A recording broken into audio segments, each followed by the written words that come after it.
Why the fuck would you want to handle objections, honey, when you could just prevent them? But hey, you guys still believe in the tooth fairy, so I'm gonna give you what you want. Paloma, they said I'm too expensive and now I feel sad. I got you, baby. I'm your sales coach. I can help you with this. First of all, please make sure that you're actually handling the right objection. A lot of the time they say it's too expensive or it's about the money. It's not usually about the money. They don't trust you. They don't trust themselves. There's a whole bunch of other culprits here other than the price. Keep this in mind.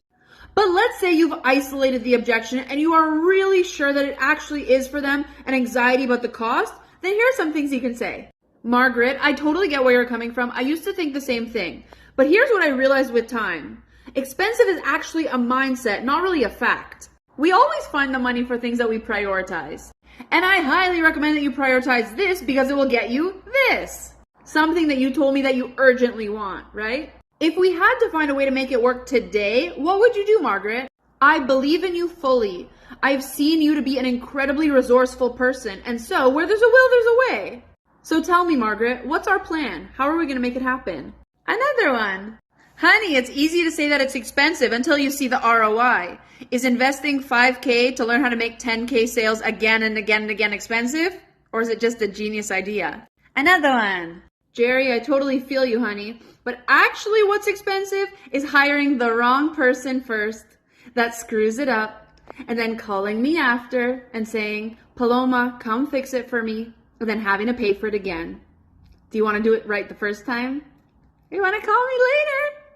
Honey, have a sense of humor with this. Objection handling is actually just playing. Have fun. Be cheeky. You can get away with a lot more if you have a sense of humor. Another one. Rajiv, do you ever notice how cheap solutions end up often costing the most in the end? Because you're smart enough to know that, baby, you get what you pay for. And so you can pay for quality now, or you can just pay for repairs later. Put differently, cutting corners costs a lot more in the long run, and we have all seen this. If you don't believe me, go get a tattoo on Groupon. Rajiv, I am the one that people call after the cheap option flops. Another one. Lisa, nothing is more expensive than wasted time, and you know that. Your money is replaceable, but your time isn't. You can always make back more money.